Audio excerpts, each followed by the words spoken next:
तुर्की में एक भूकंप आया हुआ था, तो उसके बिना किसी सहयोग मांगे हुए भारत ने इतना बड़ा सहयोग उसको हर तरह से दिया। उसका अंत एकदम ख़त्म होने वाला है, इसलिए उसका दिमाग ख़राब हो गया है। वो पाकिस्तान जैसे जिसने आतंकवादी को बढ़ावा दे रहा है। हमारे प्रधानमंत्री जी का टारगेट आतंकवाद को ख़त्म करना था, न कि वहाँ के पब्लिक को ख़त्म करना था। कि इसको boycott Turkey, boycott Azerbaijan, tourism पे चोट लगेगी। 3 लाख वहाँ पे टूरिस्ट जाते हैं हर साल। जब आर्थिक रूप से चोट लगेगी तब उनको अक्ल ठिकाने आएगी।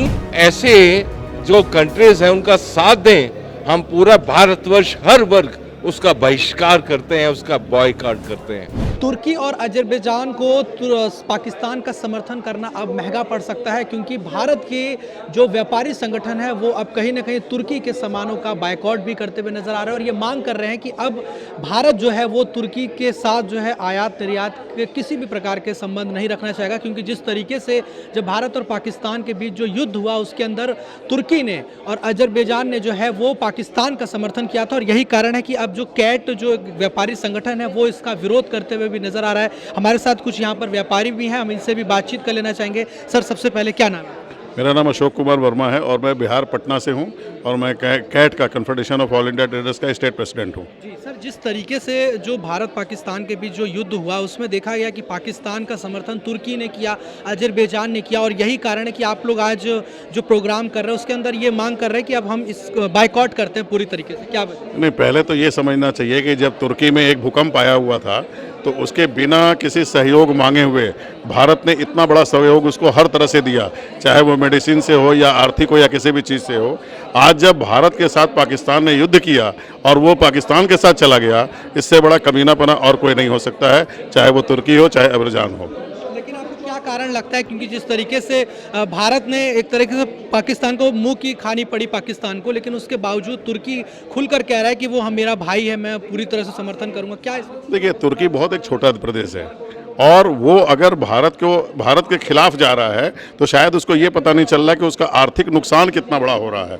आज आप ये समझ लो कि मैं एज ए ज्वेलर्स भी हूँ, तो ज्वेलरी सेक्टर में एक तुर्की का डिज़ाइन बहुत ज़्यादा फेमस होता है और हम लोगों ने अपने पूरे हिंदुस्तान के ज्वेलर्स भाइयों से अनुरोध किया है कि वो तुर्की का डिज़ाइन का हम लोग कोई भी वहाँ से माल नहीं मंगाएंगे और इसका सीधा असर तुर्की की अर्थव्यवस्था पे पड़ेगा। तुर्की जैसे आपने बताया कि आयात निर्यात पर रोक लगनी चाहिए, और क्या क्या आप लोग की मांग है इसकी? नहीं, हम लोग तो मांग कर रहे हैं कि जो भी तुर्की से जो सामान आ रहा है या भारत से जो जा रहा है, चाहे वो टूरिस्ट हो या फ्रूट सेलर हो या हमारे बिजनेसमैन हो, जो एप्पल वगैरह भी जा रहा है या कोई भी चाहिए इलेक्ट्रॉनिक सामान कोई भी जो जा रहा है, उसका हम लोग टोटल वहाँ पे हम लोग निर्यात करना बंद कर दे रहे हैं और उसको निश्चित तौर पर आर्थिक व्यवस्था से उसकी रीढ़ की हड्डी को तोड़ने का काम करेंगे। तो आपको लगता है कि आने वाले समय में बड़ा खामियाजा तुर्की को और अजरबैजान वाला समय क्या, अभी उसको भुगतना पड़ रहा है। अभी उसके पास पूरा व्यापार बंद हो गया है। पूरा जो टूरिस्ट जो बिहार से जाते थे, 1000 टूरिस्ट जाया करते थे हर महीने, वो सारा का सारा डायरेक्ट इफेक्ट हो रहा है। जी मैम, जिस तरीके से प्रधानमंत्री नरेंद्र मोदी भी मेक इन इंडिया की बात करते हैं कि स्वदेशी को बढ़ावा देते हैं, तो आपको लगता है कि अब भारत को आत्मनिर्भर की ओर जो बढ़ने का कदम है, तो अब वो समय आ गया है कि जब भारत को किसी दूसरे पर डिपेंड ना रहे? बिल्कुल सर, क्योंकि अभी हमने रिसेंटली इतना सब देखा है, पाकिस्तान ने जिस तरह से हमारे साथ व्यवहार किया है, उसके साथ उनके दोस्तों ने जो हमारे को आंखें दिखाने की कोशिश की है, तो उसके लिए बिल्कुल चूँकि ये हम लोग बचपन से सुनते जा रहे हैं स्वदेशी अपनाओ, लेकिन अभी लगता है ये बिल्कुल हमारी सख्त ज़रूरत हो गई है और हमें स्टेप उठा लेना चाहिए स्वदेशी अपनाने के लिए। हमें तुर्की और अजरबैजान का विरोध करना चाहिए, ना आयात करना है ना निर्यात करना है। आपसे हमें किसी तरह की दोस्ती नहीं चाहिए और यही कदम हमें आगे बढ़ते हुए चाइना और अमेरिका की साइड भी स्टेप उठाना चाहिए।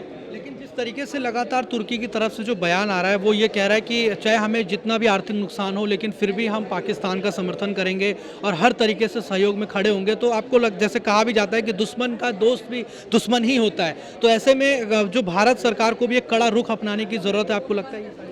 बिल्कुल, सरकार को उठाना चाहिए। सरकार के साथ साथ हम चूँकि भारतवासी हैं तो हमारा भी फ़र्ज़ बनता है कि हमें कदम उठाना चाहिए। हमें बिल्कुल वहाँ से कुछ भी मंगवाना नहीं चाहिए, ख़ासकर उनका मार्बल, एक मार्बल ही हम रोक देंगे उनका तो उनकी इकोनॉमी में बहुत फ़र्क पड़ेगा। ना सिर्फ मार्बल, उनका टूरिज़्म, बहुत सारी और चीज़ें हैं जो हमें वहाँ से तुरंत रोकनी है और इसीलिए आज हम यहाँ इकट्ठे हुए हैं कि आज हम सब लोग अपने अपने स्टेट में कल जाकर ये मुहिम प्रारंभ करेंगे कि बॉयकॉट अजरबैजान और बॉयकॉट टर्की। आज जो आप लोगों की तरफ से बहुत सारी बातें भी कही गई हैं, नटसेल में इसका यही है कि विनाश काले विपरीत बुद्धि, उसका अंत एकदम खत्म होने वाला है, इसलिए उसका दिमाग खराब हो गया है। वो पाकिस्तान जैसे जिसने आतंकवादी को बढ़ावा दे रहा है, हमारे प्रधानमंत्री जी का टारगेट आतंकवाद को ख़त्म करना था, न कि वहाँ के पब्लिक को ख़त्म करना था, जिसका नीयत और नीति पाकिस्तान के दोनों समझ में आ गई और ये उसको मुंह की खानी पड़ी है। इसलिए विनाश काले विपरीत बुद्धि। आपको ये जिस तरीके से अगर देखा जाए तो भारत का जो रुख है बिल्कुल क्लियर है कि नेशन फर्स्ट और राष्ट्र हित सर्वोपरि है। तो कहीं ना कहीं ये जो सारे फैसले लिए जा रहे हैं और आप लोग भी कहीं ना कहीं इसमें एक बड़ा कदम उठा रहे हैं, तो आपको लगता है कि पूरे देश में एक बड़ा मैसेज जाएगा और तमाम जो भी व्यापारी संगठन है वो नहीं, आप ये समझ लो कि देश की अर्थव्यवस्था व्यापारियों से चलती है और व्यापारियों का सबसे बड़ा ऑर्गेनाइजेशन ये confederation of all India traders है। इसने जो डिसीजन ले लिया वो देश ने ले लिया और हमारे माननीय प्रधानमंत्री जी इस डिसीजन के साथ होते हैं, इसलिए पूरे देश का ये डिसीजन है। क्या आपकी इस मामले को लेकर क्या सरकार से कोई बातचीत या कोई ऐसा ज्ञापन या सरकार को कोई हमारे नेशनल सेक्रेटरी तो सरकार के साथ ही हैं, सांसद है चांदनी चौक के, और निश्चित तौर पे डे टू डे इस विषय पर वो रोज़ बात करते हैं और उसी का छन करके जो रूप आता है वो हम लोग के साथ है। तो आप देख सकते हैं किस तरीके से तमाम जो व्यापारी हैं वो अपना आक्रोश जो है वो प्रकट कर रहे हैं और साफ तौर पे नाराज़गी जाहिर कर रहे हैं कि जिस तरीके से पाकिस्तान का जो समर्थन वो तुर्की और अजरबैजान ने किया, और यही कारण है कि ये जो सबसे बड़ा संगठन है व्यापारियों का CAT वो अब वो विरोध पर उतरते हुए नजर आ गया। हम और भी लोगों से बातचीत करेंगे। सर, सबसे पहले क्या नाम है? मनोज कुमार गोयल। सर, जिस तरीके से अगर देखा जाए कैट सबसे बड़ा व्यापारी संगठन है और आज आप लोगों ने ये फैसला लिया है कि अब हम तुर्की और अजरबैजान का बायकॉट करेंगे, उनके कोई भी प्रोडक्ट को आयात निर्यात नहीं किया जाएगा, तो कैसे देखते हैं इससे क्या असर पड़ेगा? असर तो ये पड़ेगा कि आर्थिक चोट जब होती है तो छठी का दूध याद आ जाता है। आज confederation of all India traders ने राष्ट्रव्यापी अभियान चालू किया है कि इसको boycott Turkey, boycott Azerbaijan. Tourism पे चोट लगेगी, 3 लाख वहाँ पे टूरिस्ट जाते हैं हर साल। जब आर्थिक रूप से चोट लगेगी तब उनको अक्ल ठिकाने आएगी कि किस तरह से भारत के खिलाफ खड़े रहने वाले देश के लिए भारत का व्यापारी कितना मजबूती से खड़ा हो रहा है। लेकिन आपको लगता है कि जिस तरह से भारत अब लगातार आत्मनिर्भर बढ़ने की ओर कदम बढ़ रहा है और जिस तरह से अब मेक इन इंडिया की भी बात होती है, तो अब वो समय है कि जब हमें किसी दूसरे पर निर्भर ना होकर अपने खुद के ऊपर ज़्यादा से ज़्यादा हमें और आवश्यकता आविष्कार की जननी है। आज देश में honourable prime minister Narendra Modi ji के नेतृत्व में जो इकोसिस्टम तैयार हुआ है, जितनी योजनाएं केंद्र सरकार की आ रही हैं, उस योजनाओं के तहत ऐसा कोई भी बिंदु नहीं है जिसमें बिजनेस का प्रमोशन नहीं हो, इंडस्ट्री नहीं डले। जो लोग भी करना चाहते हैं, जितने भी स्टार्टअप्स आ रहे हैं, जितनी भी प्रमोशन स्कीम्स आ रही है, आज देश में वैसा इकोसिस्टम है, आत्मनिर्भर बने और बनेगा। आप देखिए दुनिया की तीसरी सबसे बड़ी इकोनॉमी के अभियान चल रहा है, 5वीं थी, 4थी पे आ गए, तीसरी में जो टारगेट था उससे पहले ही हम आ जाएंगे। तो ऐसा नहीं है, देश बहुत तेजी से तरक्की कर रहा है। से इस देखा गया कि जब युद्ध हुआ भारत पाकिस्तान, जो कि पाकिस्तान ने जिस तरीके से कायराना हरकत करी, उसके आतंकवादियों ने हमला किया, पहले हमारे निर्दोष लोगों को मारा, और उसके बाद भारत ने जब आतंकियों पर कार्रवाई की तो वो हमारे निर्दोष लोगों को ही मारने लग गया पाकिस्तान, वहाँ की सेना हम पर ही हमला करने लगी। तो आपको लगता है कि पाकिस्तान को, तुर्की को, और जिस तरीके से तुर्की ने समर्थन किया खुलकर, तो एक तरह से दुश्मन का दोस्त भी दुश्मन ही होता है। तो अब कहीं ना कहीं पूरे दुनिया में अलग थलग करने का समय आ गया है इन देशों को। बिल्कुल, आपने देखा होगा कि इस बार जो हिंदुस्तान के द्वारा पाकिस्तान को जवाब दिया गया वो ऐतिहासिक था, साहसिक था, ऐतिहासिक था। आदरणीय प्रधानमंत्री नरेंद्र मोदी जी के नेतृत्व में, और सेना के शौर्य की गाथा अगर नहीं गाया जाए तो वो अधूरी बात है। सेना ने जिस तरह से PM मिशन के उसके प्रसंग में जो वार किया है, कुछ मिनटों में आतंकी हमले करके सल्टा दिया उन्होंने, तो ये तारीफ़े काबिल है। और देश आज अलग मोड में, आपने कभी नहीं देखा होगा व्यापारी देश के एकजुट होकर के किसी देश का विरोध कर रहे हैं, ये पहला मौका है। ये एक ऐसा इकोसिस्टम एनवायरनमेंट देश में बन चुका है कि आज देश के सारे व्यापारी दिल से चाहते हैं कि बायकॉट किया जाए। भले ही हमें कुछ नुकसान जरूर झेलना पड़ जाए, लेकिन अगर बात देश की आएगी तो हम उसमें खड़े रहेंगे। नेशन फर्स्ट, यही अब हमारे संस्कार बन चुके हैं। इस देश के एक एक व्यापारी का संस्कार बन चुका है राष्ट्र प्रथम। राष्ट्र के लिए पहले, व्यापार का फायदा नुकसान चलता रहेगा। हमारे साथ और भी व्यापारी लोग हैं, हम इससे भी बातचीत कर लेना चाहेंगे। सर, जिस तरीके से पाकिस्तान का समर्थन तुर्की और अजरबैजान ने किया, उसके बाद आप लोग भी अब विरोध कर रहे हैं कि इन देशों को भी बायकॉट कर देना चाहिए क्योंकि इन्होंने पाकिस्तान का समर्थन किया था जब युद्ध हुआ। हमारे देश का जो दुश्मन है उसका दोस्त, और जिस तरह से इन दोनों देशों ने भूमिका अदा की है वो आज हमारे सबसे बड़े दुश्मन के रूप में सामने आए हैं। और जिस तरह से वो देश की हमारी इकोनॉमी रूप से हमसे जुड़े हुए हैं, हमारा अब कर्तव्य बनता है, पूरे देश का एक कर्तव्य बनता है। और केट ने जो अभियान चालू किया है कि जिस तरह से पूरे देश में एक अलग जगह दी गई है कि हम पूरे देश एकजुट होकर, और तुर्की और अजरबैजान जिसको हम इतना बड़ा व्यापार देते हैं, इतने बड़े टूरिस्ट देते हैं, उनका हम निश्चित रूप से बहिष्कार करेंगे। और आज पूरा देश इसके लिए एकजुट है।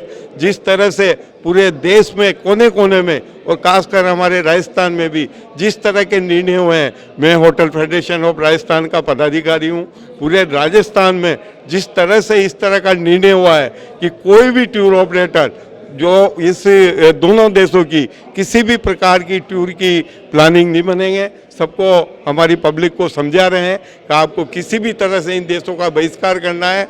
और निश्चित रूप से आज पूरा देश एकजुट होकर खड़ा है और हम इनको धरातल पे हम लोग ऐसा प्रयास कर रहे हैं कि इन दोनों देशों ने जो हमारे देश के अस्मिता को चुनौती दी है, हम इसको शो पे लाके डालेंगे। और निश्चित रूप से ये बहिष्कार जो चालू हुआ है, इसके लिए हम जन जागृति अभियान चला रहे हैं, हर व्यापारी एक दूसरे को समझा रहे हैं और पूरे देश में आज पूरा देश एकजुट है और इस निर्णय में अपनी भागीदारी निभा रहा है। जिस तरीके से पाकिस्तान ने जो कायराना हरकत की, उनके आतंकियों ने हमारे देश में निर्दोष लोगों को मारा, और उसके बाद जब भारत सरकार ने जवाबी कार्रवाई सेना की तरफ से की गई तो उन्होंने बदले में हमारे निर्दोष नागरिकों को टारगेट करना शुरू कर दिया। तो आपको लगता नहीं है कि अब भारत को ऐसे देशों का पूर्ण रूप से पूरी दुनिया के अंदर बहिष्कार करना चाहिए और उनको चिन्हित करना चाहिए कि ये देश कैसे आतंकियों को पनाह देते हैं, और फिर बाकी जो उसके साथ खड़े हैं वो भी कहीं ना कहीं आतंकियों के साथ एक तरह से दोस्ती करते हुए दिखाई? आज हमारा देश किसी भी तरह से कमजोर नहीं है। हम 140 करोड़ नागरिक एकजुट हैं और जो देश हमारी अर्थव्यवस्था को, हमारी अस्मिता को, हमारी चुनौती देगा, हमारे देश की अखंडता को चुनौती देगा, पूरा देश ने जिस तरह से एकजुटता दिखाई है और जिस तरह से इन कायराना हमले से हमारे देश को विचलित किया है, हम इसका मुंह तोड़ जवाब देंगे। साथ ही जो देश इनका साथ दे रहे हैं, किसी भी हालत में पूरा देश, हम हमारे प्रधानमंत्री जी मोदी जी से यही आग्रह करते हैं जो अपनी मिशन में निश्चित रूप से आगे बढ़ते जा रहे हैं कि इन देशों का निश्चित रूप से बहिष्कार करें और इसको पूरा देश किसी भी हालत में स्वीकार नहीं करेगा। और उसका नतीजा है कि आज पूरे देश में एक माहौल बन चुका है कि हम तुर्की और अजरबैजान के साथ साथ हम चाइना को भी, जो कि बार बार ये कहता है कि हम पाकिस्तान के साथ खड़े हैं, निश्चित रूप से आने वाले समय में हमें चाइना का भी बहिष्कार करना चाहिए और इस देश की अर्थव्यवस्था को इतनी मजबूत बना देना चाहिए। और हमारा देश मजबूती में इतना आगे बढ़ रहा है, आज हमने दिखा दिया कि हम किस तरह से किसी भी देश के, किसी भी वर्ल्ड के देश को किस तरह से जवाब दे सकते हैं। वो हथियारों से, सेना से परिपूर्ण है और आज भारत सशक्त है और सशक्त होकर उभरेगा और निश्चित रूप से दुनिया में इस देश का डंका बजेगा, क्योंकि हमारी देश की एकता और अखंडता को कोई चुनौती नहीं दे सकता और चुनौती देने वालों से हम निपटना जानते हैं। जी, धन्यवाद। तो सर, आपका सबसे पहले क्या नाम है? अनिल मुंदड़ा, मैं कोटा राजस्थान कैट का अध्यक्ष हूँ और हॉस्पिटलिटी एंड मार्बल व्यवसाय से भी जुड़े हुए हैं। अभी जो तुर्की का 30% मार्बल इंडिया में आता है और यहाँ लोकल बिक रहा है, सभी मार्बल एसोसिएशन ने और राजस्थान की और दिल्ली ने भी ये निर्णय लिया है कि हम आगे से कोई मार्बल टर्की से नहीं खरीदेंगे। इसका एक बहुत बड़ा इम्पैक्ट टर्की की अर्थव्यवस्था में पड़ेगा, क्योंकि उनका टोटल प्रोडक्शन का भी 30% इंडिया खपा रहा है। तो जो देश अपने खिलाफ जा रहा है और अपने दुश्मन के साथ दोस्ती रख रहा है, उसको संदेश जाना चाहिए कि कभी भी आप अपने उसको व्यापार और दुश्मनी साथ नहीं चल सकते। यदि आप किसी दुश्मन देश के मित्र बनते हो तो व्यापार में भी इसको घाटा खाना पड़ेगा। एक साथ ही साथ जो आज निर्णय हुआ है, तो हमें जनता को और फिल्मकारों को भी ये बताना पड़ेगा कि कोई भी टर्की और अजरबैजान की शूटिंग नहीं करे। यदि किसी फिल्म की शूटिंग होगी तो देश की जनता, पूरे देश उसको बहिष्कार करेगा, वो फिल्म राजस्थान, इंडिया में नहीं चल पाएगी। ये एक बहुत बड़ा संदेश है और सभी को इस पर लागू करना चाहिए। भारत की जनता मोदी जी के साथ है और इस निर्णय में सबके साथ है। इसका फ़ायदा भारत को मेक इन इंडिया में मिलना चाहिए। जिस तरीके से भारत की तरफ से लगातार कड़े फैसले भी लिए जा रहे हैं, भारत सरकार की तरफ से भी, और सेना ने जिस तरह से जवाबी कार्रवाई भी की, तो आपको लगता है कि अब वो समय है कि जब भारत को सभी लोगों को एकजुट होकर राष्ट्र हित को सोचते हुए ये ऐसे फैसले लेते रहने चाहिए? राष्ट्र हित सर्वोत्तम होता है, ये व्यापार और ये सब सेकेंडरी बात है। सभी को मोदी जी के साथ राष्ट्र हित में फैसले लेने चाहिए और दिल से फैसले लेने चाहिए, ताकि दिमाग का काम ही नहीं हो। यदि राष्ट्र सर्वोत्तम है तो हमें राष्ट्र हित में सबसे पहले सोचना है। व्यापार हमेशा होता रहेगा, एक कंट्री से नहीं दूसरी कंट्री से करेंगे तो भी व्यापार चलेगा। जरूरी नहीं है हम टर्की और अजरबैजान के साथ ही काम करें, छोटा सा हिस्सा है, उनका व्यापार में फ़र्क पड़ेगा तो उनको भी ये पता लगेगा कि भैया भारत से टकराना कैसा अच्छा है और भारत से टकरा के हमें क्या मिलेगा। लेकिन जिस तरीके से अगर देखा जाए, भारत ने जब वहाँ पे भूकंप आया था, भारत ने सहायता करी थी, इतनी सारी मदद की थी, लेकिन उसके बावजूद वो कहीं ना कहीं भारत को ना साथ देकर वो पाकिस्तान के साथ खड़ा हुआ। क्या आपको कारण लगता है इससे? भारत एक मानवता सोच वाला देश रहा है शुरू से ही, तो कहीं भी कोई ऐसी भूकंप आया या आया, उसने कभी देखा नहीं कि देश है या दुश्मन है या क्या है, उन्होंने हमेशा आगे होकर सहायता दी है। लेकिन ये टर्की है या अजरबैजान है, मुस्लिम देश है, इनको सोचना चाहिए जो देश हित में नहीं देख के हमारे मानवता में सहायता दी, तो इनको सोचना चाहिए पाकिस्तान से उनको क्या मिलेगा। लेकिन वो अपने एक हित को देखते हुए उसको चल रहे हैं, तो हमें भी ये सोचना चाहिए और हमारी जनता को भी सोचना चाहिए कि हमें आगे ऐसे देशों से सावधान रहना चाहिए और हमें अपना व्यापार और सिस्टम अपने देश में ही करना चाहिए, इन देशों से दूर रहना चाहिए। आपको लगता है इस फैसले के बाद भारत को कोई नुकसान होगा अर्थव्यवस्था में, या जिस तरह से हम बायकॉट कर रहे हैं तो इससे क्या भारत पर कितना प्रभाव पड़ सकता है? भारत का अपने आप में 140 करोड़ की जनता है और इतना बड़ा कंज्यूमर मार्केट है, तो हमें इन देशों के बहिष्कार से कोई नुकसान भारतीयों को नहीं होगा। कोई इमीडिएट हो जाए जिसके माल पड़ा है या कोई बॉर्डर है, अदरवाइज कोई नुकसान नहीं होगा, बल्कि भारत अपनी जगह इसकी भरपाई और देशों से भी कर पाएगा और अच्छा काम करेगा। ये हमेशा ही व्यापार का नियम है और रहेगा इसका। सर, जिस तरीके से आज कार्यक्रम रखा गया है और आप लोग विरोध कर रहे हैं कि पाकिस्तान का जिस तरह से समर्थन तुर्की और अजरबैजान ने किया है, तो अब वो समय आ गया कि उसको पूरी तरह से बायकॉट कर देना चाहिए सर? बिल्कुल। आज हिंदुस्तान ने जो पराक्रम दिखाया है और उसके अंदर विश्व के अंदर ये दिखा दिया गया है कि अगर दूसरे और शक्तियां, आज अगर आप बात करें रशिया की, आप बात करें यूक्रेन के, 3 साल हो गए उनके उसको युद्ध को चलते, और भारत ने मात्र 3-4 दिनों के अंदर पाकिस्तान को उसकी हैसियत दिखा दी। और आज ऐसे जो कंट्रीज हैं उनका साथ दें, हम पूरा भारतवर्ष हर वर्ग उसका बहिष्कार करते हैं, उसका बॉयकॉट करते हैं।